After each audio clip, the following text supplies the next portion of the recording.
ఒక్క నిమిషం, ఆయన ఆయన నవ్వు వెనక అసలు కారణం ఏంటో తెలుసుకుందాం. రామరెడ్డి గారు, మేడం, ఎందుకు చిద్విలాసంగా ఉన్నారు?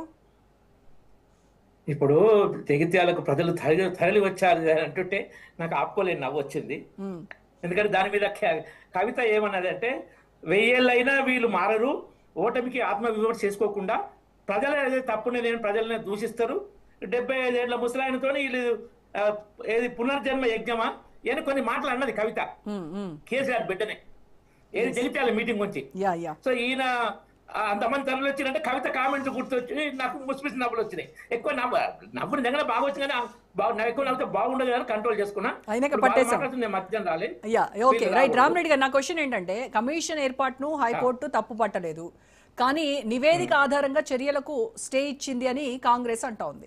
అంటే కాళేశ్వరం వ్యవహారం ఇంకా ఓపెన్ లో ఉన్నట్టే కదా. అండ్ మీ సిడబ్ల్యూసి కూడా, కేంద్ర జల సంఘం కూడా క్లియరెన్స్ ఇచ్చినటువంటి ప్రాజెక్ట్ ఇది. సో మీరు ఎలా చూస్తున్నారు హైకోర్టు తీర్పును? క్లియరెన్స్ ఇవ్వడం ప్రాజెక్ట్ కట్టుకోవడానికి ఇస్తారండి. దానికి వీళ్ళు ఇచ్చిన రిపోర్ట్ మీద ఇస్తారు. ఆ రిపోర్టు రాకుంటే వీళ్ళు రెస్పాన్సిబుల్. ఇంత ఖర్చు అయింది, ఇంత బెనిఫిట్ అయిద్దని వీళ్ళు ఎస్టిమేషన్, ఆ రిపోర్ట్ అనేది ఎస్టిమేషన్ ఆధారంగా ఇస్తారు.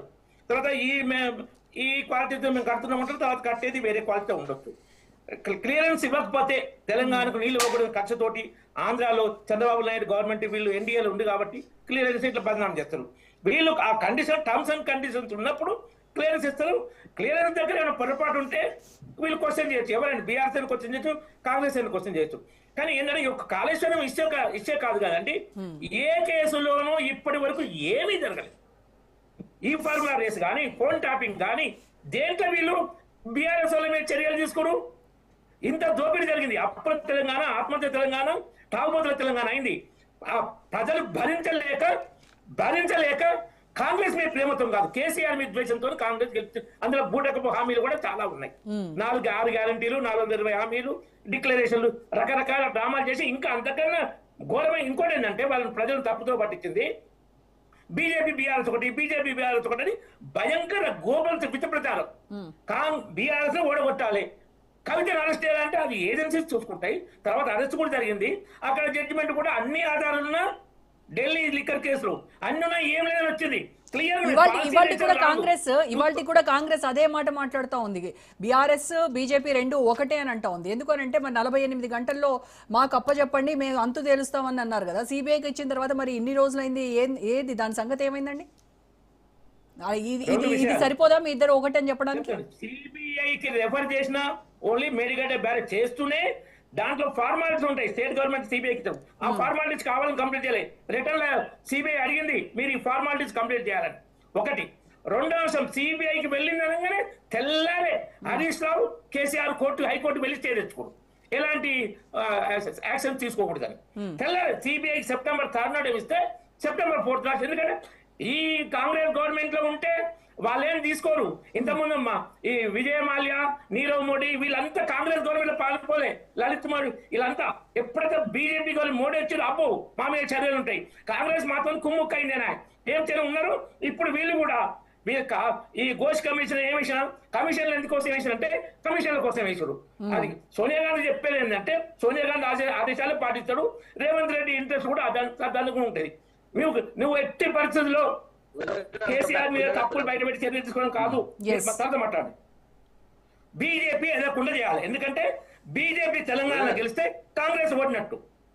బీఆర్ఎస్ గెలిచిన లోక్సభ ఎన్నికల విషయం, బీఆర్ఎస్ గెలిచిన మద్దతు దొరకచ్చు. బీజేపీ అయితే కాంగ్రెస్ మద్దతు ఇవ్వదు, 100% తెలుసు అందరికీ. కానీ ప్రచారం ఇట్లా చేస్తే కాబట్టి అదొకటి. రెగ్యులర్ గా మాకు 6 ట్యాక్స్ పర్సెంటేజ్ కావాలి. పర్సెంటేజ్ కావాలంటే వాళ్ళ మీద ఎఫ్ఐఆర్ చేసి అరెస్ట్ చేయకూడదు. ఏదో కమిషన్ వేసి కమిషన్ తప్పి మాకు పర్సెంటేజ్ పంపించాలి. వీళ్ళు కూడా ఏంటంటే మీరు కొట్టినట్టు చేయండి, మేము ఎప్పుడు ఏడుస్తాం, మేము కొట్టినట్టు చేస్తాం, మీరు ఏడవండి.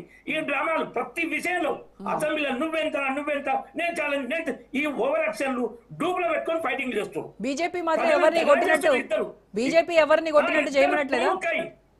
బీజేపీ మాత్రం కుమ్ముక్కై ఆ కమిషన్ వేసిందే కేసును పండబెట్టడానికి.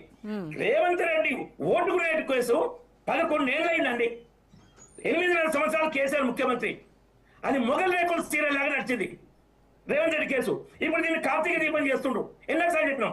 ఎందుకంటే కుమ్ముక్క డ్రామాలు వీళ్ళిద్దరు కుమ్మక్కై నువ్వు దోసుకున్నాను నాకు పర్సెంట్ ఇవ్వాలి, ఇప్పుడు నేను రేపు తీసుకుంటే నువ్వు అధికారానికి వస్తే నువ్వు కేసులు కమిషన్ పెట్టి నేను పర్సెంటేజ్ ఇస్తా. ఇప్పుడు చూడండి, దేశంలో వరుసగా 3-4 సార్లు అట్లా గెలిచిన ప్రభుత్వం బీజేపీ ఒక్కటే. ఇప్పుడు ఏ రాష్ట్రంలో కాంగ్రెస్ రెండోసారి గెలవలే, కేంద్రంలో కూడా మూడోసారి బీజేపీ కూటమి సొంత మెజార్టీతో అధికారంకి వచ్చింది. ఇక దానికి వేరే కథ చేయని చెప్పిన కొడుకుటి ఈ కంపెనీ మూడోసారి ఇందిరాగాంధీ కూడా రాలే. ఇందిరాగాంధీ మూడోసారి ఎంపీగానే ఓడిపోయింది రాయబరేలీ నుంచి. అది అక్కడ మన కేంద్రం ఒక్క కేసు ఈ కుట్ర కుంభకోణం జరిగింది మోడీ ప్రభుత్వం లేదు ఇంతవరకు.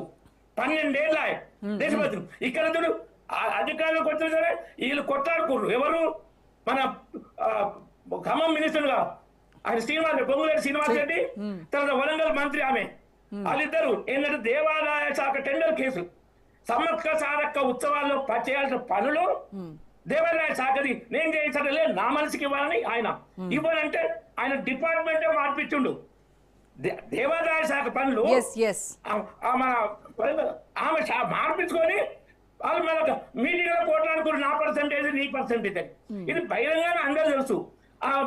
ఉప ముఖ్యమంత్రి ఆయన కూడా ఆ డిపార్ట్మెంట్ లో ఎట్లా పర్సెంట్ జరుగుతున్నాయి అంత తెలుసు. అవినీతి అయితే ఏంటంటే ఇన్ని కేసులు జరిగినాయి, ఇంత అప్పయింది, రాష్ట్రం అధ్వానమైంది కేసీఆర్ ప్రభుత్వంలో. 2 విషయాలండి ఇది తీర్పు విషయంలో. ఒకటి, బ్యారేజ్ తీర్పిచ్చింది కుంగిపోయింది. దేశంలో ఎక్కడ ఏ బ్యారేజ్ కాళేశ్వరం బ్యారేజ్ లాగా కుంగిపోలే, పచ్చ బ్యారేజ్ ఇది. ఇది మళ్ళీ ఏంది ఆ డిస్కవరీ ఛానల్ పెట్టారు వాహా ఓహో అని. వీళ్ళు ఏం మాట్లాడారు, వీళ్ళు బీఆర్ఎస్ వాళ్ళు గుర్తు చేసుకోండి. నదులకు నడప నేర్పిన కేసీఆర్, నదులకు నడక నేర్పిన డ్యామ్లకు కుంగిపోవడం నేర్పిండు కేసీఆర్. నదులకు నడక నేర్పలే, డ్యామ్లకు కుంగిపోవడం నేర్పిండు. కేసీఆర్ ఏమండు కాళేశ్వరం నా బ్రెయిన్ చేయలేదు అన్నాడు. ఇప్పుడే నా అభ్యర్థి నాకేం సంబంధం లేదు, ఆ ఘోష్ కమిషన్ ముందు నాకేం సంబంధం లేదు, ఇంజనీర్ ప్లాను ఆ కాంట్రాక్టర్ కట్టడం ఇలా నాదేం లేదు అన్నాడు. ఇంకొక ముఖ్య విషయం కమిషన్ ముగ్గురిని కేసీఆర్ ను హరీష్ రావును తర్వాత ఈటల రాజేందర్ ముగ్గురిని పిలిచింది. వీళ్ళిద్దరు మొదలు పోలే టైం తీసుకున్నారు, వాయిదే మాకు టైం కాదని. ఈటల రాజేందర్ గారు టైం తీసుకోలే. ఈటల రాజేందర్ గారు చెప్పినట్టు ఏం చెప్పిరు అని తెల్లారి హరీష్ రావు వెళ్ళిండు. వాళ్ళిద్దరు పబ్లిక్ గా చెప్పారు, ఈటల రాజేందర్ గారు హరీష్ రావు. కేసీఆర్ అని నా ఆరోగ్యం బాగాలేదు, నన్ను సీక్రెట్ గా ఇన్వెస్టిగేట్ చేయమని సీక్రెట్ చేశారు. ఏం చేశారో పబ్లిక్ మీడియా లేదేంటి. సో ఇది కుమ్ముకో కాంగ్రెస్ బీఆర్ఎస్ కుమ్ముకు ఆపరేషన్. కమిషన్ల కోసం కమిషన్లు, వీళ్ళు వాళ్ళని జన్మల శిక్షించరు, వాళ్ళు వీళ్ళు కలిసి ప్రజలు దగా చేస్తున్నారు. మళ్ళీ మాట్లాడదాం. సిబిఐకి రిపోర్టేషన్ ఉంటే అధికారులకు వచ్చే కొత్తగా చేయాల్సిందే.